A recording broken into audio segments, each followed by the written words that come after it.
Welcome to Still City Growth. I'm your host, Bill Ildenfritz. Each week, we'll explore the passions, expertise, and experiences of business owners and founders in the greater Pittsburgh area. Still City Growth is proudly sponsored by Murphy Business of Pittsburgh, committed to providing exceptional services to meet all your business needs. Let's dive in. They say they're scared or they don't want to think about their own mortality. They're the only one in orbit. And, there's more than one star out there. Today, we're diving into one of the most overlooked but critical topics for business owners, protecting their wealth and business through legal strategies. I'm joined by two incredible guests, Kori, an estate planning attorney, and Gerald Jackson, a business attorney. Together, they've helped countless families and entrepreneurs avoid costly mistakes, plan their future, and sleep better at night, knowing their business and assets are protected. Before we get into the good stuff, can you each take a minute to introduce yourself, your background, and why you do what you do? Kori, how about you go first? Sure. All right. Hi, everybody. My name is Kori Whisenant. I am an estate planning attorney. I'm based out of Cleveland, Ohio. I was born and raised here, so I'm really excited to come back and, work with the people of my city. My background is in estate planning, so I help people to preserve their legacies. That I want to know what you want when it comes to your health, your finances, and your family. So I help people to memorialize the legacy they wish to leave behind. I love it. Gerald, how about you, sir?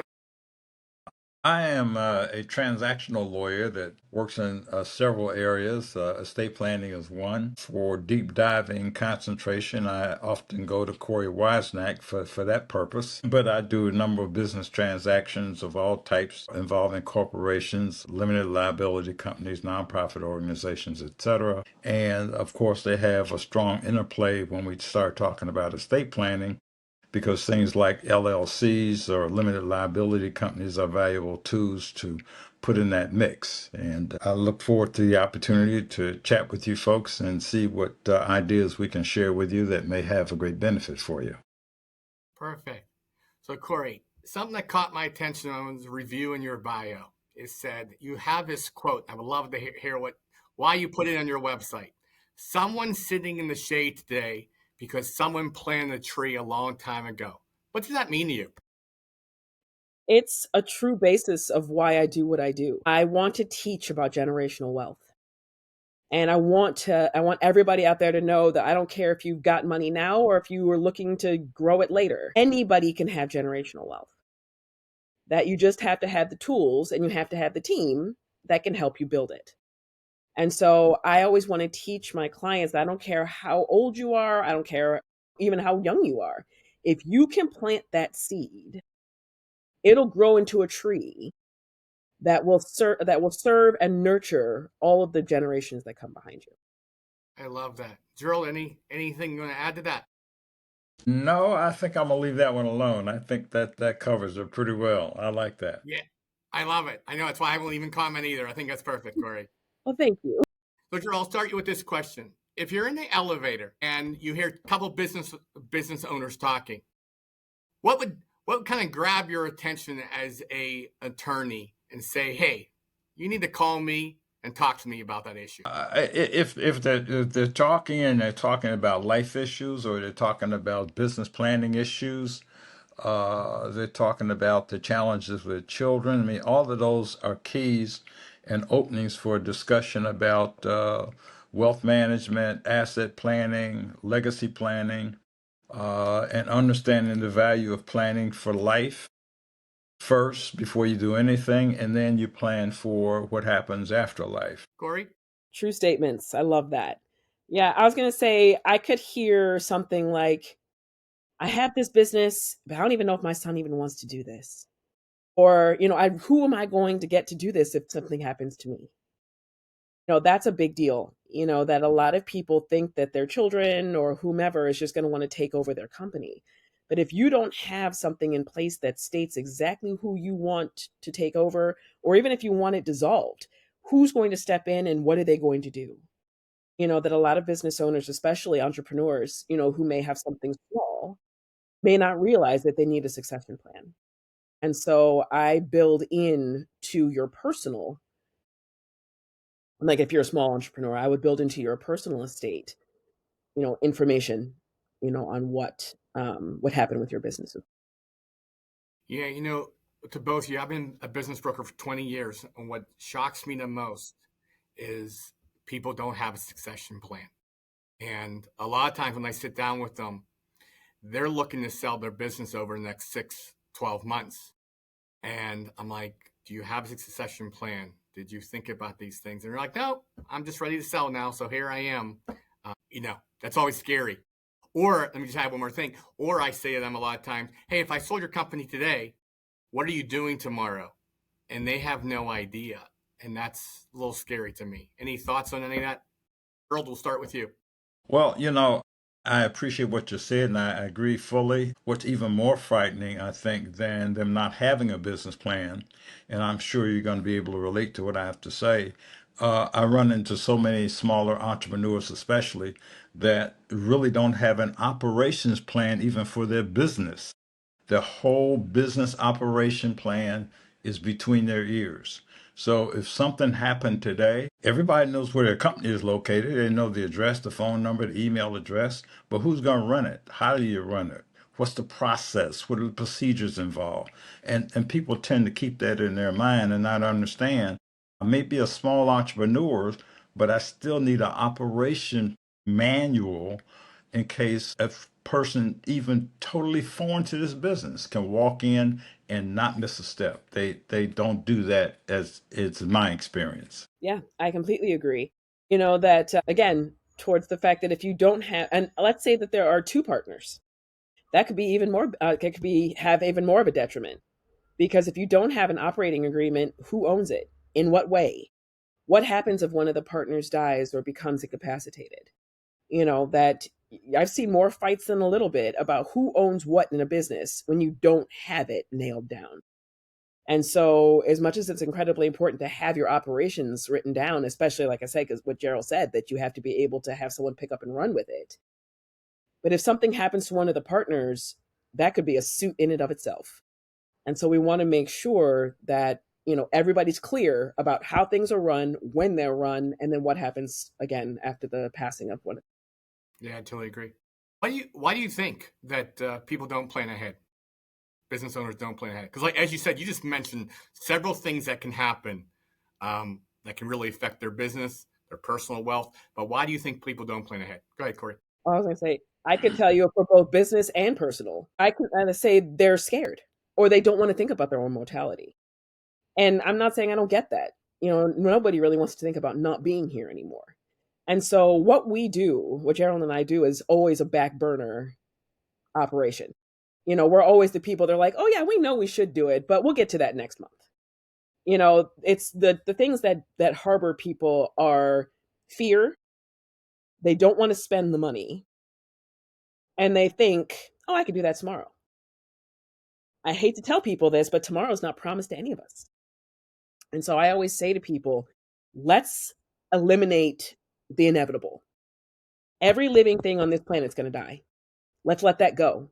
Let's focus on what we can do today and take little teeny tiny little steps. It does not have to be a big motion. Even just picking up the phone and calling someone like Gerald is a step in the right direction. That you can find the person that fits your budget, fits your personality. You don't have to hire the first person you call. So just be aware that things can be taken in short steps and stop the fear, because I can tell you right now, fear is going to end up getting you and your loved ones in some hot water. Great. Gerald, anything you want to add to that? I just think many businesses, and a lot of my comments are focused on folks with small businesses that don't have partners to interact with and to expand the knowledge and understanding of how that business runs and et cetera. But I think especially the sole member LLC or the small business guy or lady, they need to expand their thinking. They operate as though they're the sole planet and they're the only one in orbit. And there's more than one star out there. And you have to interact with those stars at every level So at this level that we're talking about now, you have to have other people involved in some fashion in what you're doing in order for you to be successful. I totally agree.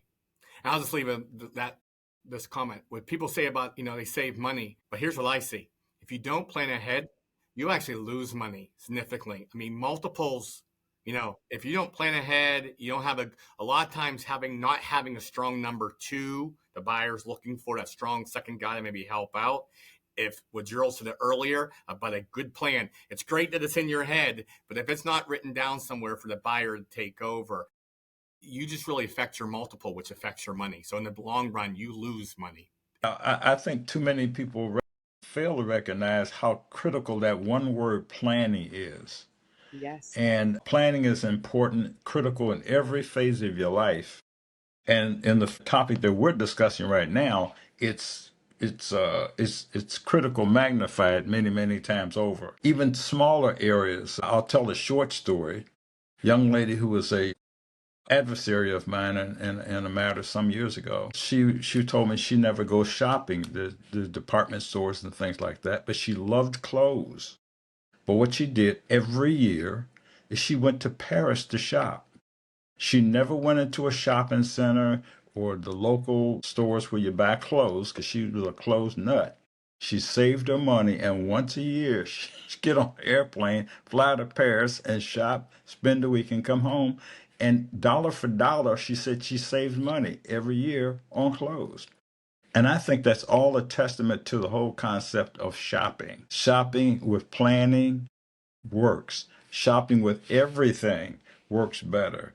Travel, planning, in any area. So, needless to say, when we talk about the core elements of your life, which we're talking about here, when we're talking about how do you preserve your business, how you make it viable for when you're operating it, how can it be viable at the point in time you want to do a transfer to a family member or sell it. That planning is just, you can't talk about planning enough. An old idiom just came to my head. It was, the failure to plan is a plan to fail. Yes, absolutely. Yes. Wow. Absolutely. So let me ask you this. What do you wish every business owner knew before they called you in a crisis? That's a good question. I would say that I wish they would know exactly what they want. And what I mean by that is, if you've got a clear picture of where you are in your business and where you want to be and where you don't want to be. That, and not only that, but how you want things to progress whether you're there or not. I think knowing exactly what you want is critical, because then if you can communicate to someone like us, we can make sure we make it legal. That's the same idea. That's all between your two ears. That's not going to help anybody if you're no longer with us. So I say, come to someone with exactly how you want things done, and we'll make it work for you. Excellent. Well, yeah, and then there's the element of what are you willing to do to fix it, and what, if anything, have you thought about in the past that you would do if you were in this situation? Many times people have solutions, but realistically, they don't want to accept the reality of that solution. You have a business, it's a small business. What do you need to do to right the ship with the cash flow, or right the ship with your supply chain that's not working right? Well, sometimes that requires sacrifice. The old take a step back so you can take two forward. And many folks are just not prepared to do that. They want to have their cake and eat it too. And quite often you cannot do that with a business. You have to take the lumps when you have to take the lumps and survive, so then you can move forward. Well, I say you can actually have your cake and eat it too, but you need to plan. I agree 100%. If you have planned for that mishap, you have it covered. Yes, absolutely. Lumps still, but you got it on the roll rather than it being a crisis. Yes. Can you share the differences between protecting your family versus protecting your business, and why probably both matter? Well, I think the family is number one. And when we talk about business plans, I think we should have a life plan before you have a business plan. So, what's the purpose of having a business or earning money if you don't have uh, some particular use for the money that you want to make. So a life plan to me makes more sense. How do you want to live? How do you want your family to live? How do you want to function and live if you're ill, if someone else is ill, or if there's a tragedy in the family? So you need to have a life plan first. And then once you have the life plan, your business plan just becomes the tool that you use to support and finance the life plan. So if there's ever a conflict between business and family or life, life comes first. There are a lot of businesses, a lot of ways to make money. So stick with the life first, survive first, and then worry about the business. That is incredibly well said. Yes. And that's actually part of what I teach in my generational wealth courses is that with generational wealth, most people think about that as like a trust fund or a whole bunch, millions of dollars or, a Fortune 500 company or whatever. Actually, generational wealth is 5% stuff and 95% mindset. That you have to understand who you are and what you want your family to be, and to communicate that with your children, communicate that with your family. That I have 2 children myself, and I teach them, yes, your mother is building a business. However, it does not mean that even when I hit $1 million that I'm going to be just handing money to you. I want to make sure that you understand how it's made, when it's made, and have a reverence for the fact that it could go away tomorrow. But it won't matter if you already understand, how to build it back up. So I think I agree completely, with you need a life plan first. You have to teach your children, teach your family about how to live a good life, and the success will follow. I honestly love both of those answers. They're fantastic answers for sure. What's the biggest mistake you see business owners make when it comes to selling their business? I'm definitely deferring to Gerald on this one. Yeah, I think one of the biggest mistakes they make is they don't understand that they need to put a nice face on their business before they attempt to sell it. What does your business look like to an outsider? And you need to have a person like you, William, involved, because you don't go in with a set of high-rising emotions. You go in with facts and figures and a handheld calculator, $5 handheld calculator that will answer 98% of all the questions you ask.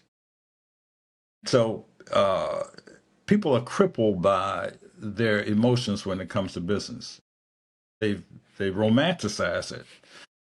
And a consultant is trying to figure out how can I maximize the yield that we're going to experience here.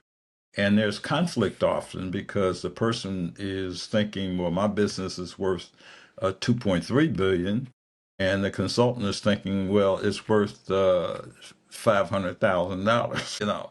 So I think the big mistake is not doing or allowing some thoughtful, objective, analytical, strategic thinking involved in the process of selling a business. Because that's what you need. You need real facts. And then, yeah, you can put a little lipstick on it and make it cute, but you need some real facts to work with, and then you make it cute, and then I think you get a good sale. Actually, I think I do have something to say about this. I didn't think I would, but I think I do. I think what you're selling is your brand. You're not selling the business. And that goes with what you're saying, Gerald, is Point. that if you can build a brand that someone wants to be a part of, you build, your culture and the thought process around your mission. That's what someone's buying. It's not about your business could be worth technically $200,000 and someone will pay $1 million for it because they love your brand. So value has less to do with actual dollars and cents than what you present to the world. Because if you can get up and run with something that, let me put it this way, business is all about what somebody's going to buy. That's why you're there, is to make money. So if you've got a brand that that people can identify with, it's worth a whole lot more than what's on paper. Great. I do think that definitely advisors, I always tell the business owner, get advisors around you, not just on a business broker. And I mean sincerely, get a good lawyer, get a good accountant, and get a good business broker. Because I do think a lot of times it does come to emotion. We don't want to hear that, but as a business owner, you think your Right. business, myself, I think my own business is worth tons and tons, but Sure. it's not. What do you think what's the biggest mistake you think business owners make when it comes to protecting their wealth? Not having that team behind you, like you just said, and I completely agree that having advisors. So I talk about the big four when it comes to estate planning and wealth management. You need an estate planning attorney and or business attorney or both. You need your CPA. You need a financial advisor. And when it comes to wealth for individuals, I think you need an insurance agent because life insurance is one of the biggest things anybody can get when it comes to building wealth as an individual. As a business owner, I think having someone like you, Bill, that having someone that understands how to come up with ways to create that wealth. You know what I mean? And therefore, with everybody else on the team, help it grow. Yeah, I agree with that. I think that kind of covers it. Yeah. Let me ask you this. Sure, I'll start with you. What shocked you early in your career that now maybe you still see every day as a lawyer? What shocked me earlier in my career? Well, I guess I'm not shocked easily, so I have to think about that All right, for Kori, a moment. anything? About shocked me about people, but shocked me about myself that I actually could do it. You know, that when I started this business, it was out of response to the pandemic, that I had two little boys that I had to take care of and they were both in the house and we didn't know for how long. So I quit my job to start this business. And what shocked me then is that I actually could pick up, quit, and do it. And I'm excited about that, and that I could actually make a go of this. I'm definitely not shocked now. I know who I am. I know what I can do, and it's interesting on the growth. When I reflect on your question, the thing that maybe shocked me, but certainly got my attention an awful lot with a number of small businesses is and I guess it still revolves around planning, almost the total absence of any conscious thought about growth. I can remember speaking to a gentleman once about his facility. And I try not to offer up my opinions about areas that I'm not an expert in. So, but it was just bothering me that here's a person who had inherited a business from his parents. They did a great job, built up a business. They were in a used tire sales business. Little place. I mean, it was just busting at the seams, but it had just customers standing on top of each other to get the service because apparently mom and dad had made a great impression on people and their service was wonderful. And the children, they inherited a business. And I was talking to the current owner at that point, and I was curious about their expansion plan. They had no expansion plan. He looked at me like I was from Venus or something when I kind of hinted about that. I think a lot of small businesses, once they can get themselves into black ink, they develop a comfort level. And that comfort level sort of feeds their apathy for growing the business. That's always a problem. Yeah. Gerald, honestly, I actually totally agree with you. That's shock. I mean, that's happened to me too, as well. And I was always a little bit shocked about that for sure. What is one challenge our listener community could help you guys solve? Is there anything? Yeah, I want people to stop being so scared of the future. Stop letting fear run you. Go and talk to someone. Whether it's me or Gerald or anybody else out there. Take the initiative and go and just start. And I think that my goal is to help as many people as on this planet to understand the importance of that plan and to understand the importance of taking that first step and recognizing that it's not easy. So if anybody out there is listening to me, please just get up and take the first step. You won't regret it. Gerald? Well, of course, I agree. I agree with that. I don't know how I can amplify it anymore. The critical value of making intentional decisions to make some plans for the future in every aspect of your life, and not the least of which is the area of business and succession planning and estate planning.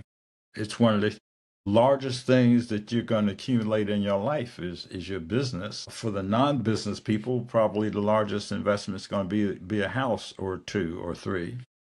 But for the business people, that's the largest physical financial investment you're going to make in life.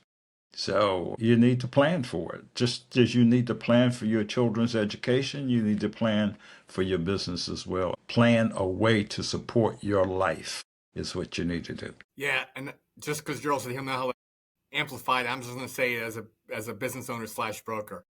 Please, if you're listening as a business owner and you haven't started 3-5 years before you might think about selling or retiring, please call a professional because it makes a huge difference. I've wrote posts, I've wrote articles.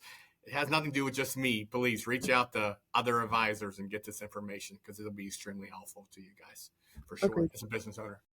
So, Kori, if I was meeting you for the first time, what would you want to share with me? I am not the gloom and doom fairy. If you're meeting me for the first time as a person, I want you to know that, I should say my ideal client is someone that's just like me, so that it is a parent of little kids. I want you to know that I understand you. I get you, that you are heard, you are seen, and what you want matters. That a lot of people, when they hear about attorneys, they think that all we're in for is for the dollar. That we could care less what you actually want. We're just going to do whatever's necessary to make money. That's not me. And I'm not saying that's anybody else, but I'm saying that's not me. I want you to know that I too am a person. I've just got letters behind my name that will allow me to help you to get everything in order. And I want to help you do that. It's very nicely put. Gerald? Well, yeah, I want people to know that my objective is to form a personal and professional bond, and that given my area of expertise, hopefully I can find ways to assist them in having a better life. I want them to relax as much as possible, as Kori suggested, and not see or feel that there's some a hazy barrier between us because I'm a practicing attorney and they do whatever it is they do for their livelihood. So I think getting people relaxed and comfortable in that whole milieu of taking care of some professional business is important. One of the things I sense that many people don't really have a feel for how to interact with professionals, whatever that may be. So there's a fine line between getting too comfortable and letting people feel that we're best buddies. So, now I can call you at 12 o'clock at night and we can chat. But I think that feeds the notion that they're not going to take the subject matter as seriously as they need to take it. That there's a structure here, follow the structure, but we can communicate well. We can be friendly, but we're not best friends. We have an objective here. And the objective is to assist you in resolving whatever conflicts or challenges you have, given the area of function that I work in. That would be my primary goal during my first interaction with a potential client. And I agree 150%. This is called friendship with boundaries. Yes. We are that yes. We mean business, but we're not ogres. I agree with you 150%. Yeah. Let me ask you this. If you can go back in time and meet yourself the day you founded your company, what advice would you give each of yourself now? For me, I think that, and this revolves around my history, I think I would be more intentional about growing my business and not letting my social aspirations interfere with that, because that's a whole different topic. And business is business.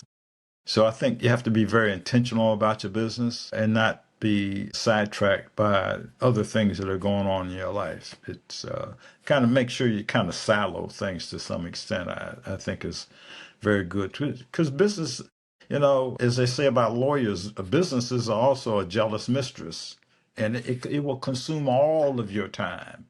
And you don't want that to happen, but it does deserve quality time. So it's not a casual thing that you do. You do it very intentionally when you have the business hat on, and when you take that off and put the family hat on, and put that serious family hat on, and not worry about the business, just focus on the family. Absolutely. I think I would tell myself to trust myself more. As in, don't let fear take over, like to make decisions for you, that you know what you're doing. You're great at what you do, and just trust yourself in that regard. I agree with you that when you build this business, be intentional about who you serve, because you cannot serve everyone. If you save everyone, you serve no one. Be intentional about who you want to be your client. Because if you, like I said, if you go after everyone, you're never going to satisfy what your True. mission is. Yes. All right. So my last question for you guys. You guys both help business owners, with their legacy. So I'm going to flip the script. I'll start with you, Gerald. What do you want your legacy to be? Probably all of the standard things, great dad, great guy, fun to be with, shares good information on occasion, was concerned about his community and did some things to make it better, and was able to mentor a few folks in his business and help them be better business people and better individuals. Well, he wins. And I'm a witness to all of the above. So, yes.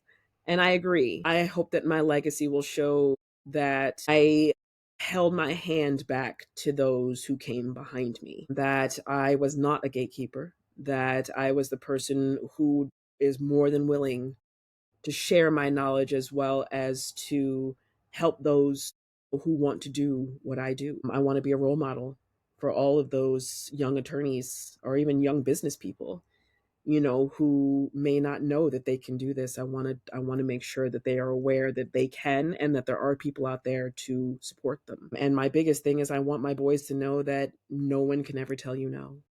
If what you want is what you want, then you can get it. Some really great insight today. This has honestly been one of my favorite podcasts, and I'll tell you why. One, your knowledge is both very extensive, and I love it and how open you guys were.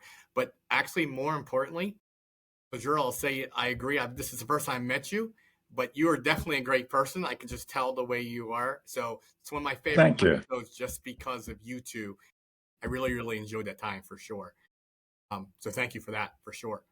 Before we wrap up, let me ask you, the audience, best way to connect with both of you to learn more about you or to work with you, how would they do that? For me, you can find my website. It's www.kwisenant, law.com. That's all one word. Or find me on LinkedIn. I'm Kori Whisenant, Kori, as in case you're wondering, and my last name.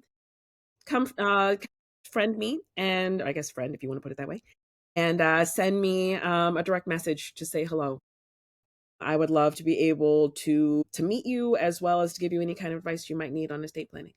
Something really easy for you, a simple phone call in area code 216-752-8000. And that all these business owners listening, that will all be in the show notes and things like that for you to definitely read. So I want to thank you both again for breaking down such a complex but very crucial topic. I hope you enjoyed being on the show, both of you. Definitely. Thank you. Absolutely. For anyone listening, don't wait until it's too late to call them. If you found this helpful, share it with a business owner who needs to hear it. You can save them from making a costly mistake. This has been another exciting episode of Steel City Growth. See you next time. That's a wrap on another episode of Steel City Growth. Thanks for joining us. For show notes and more, visit steelcitygrowth.live. Until next time.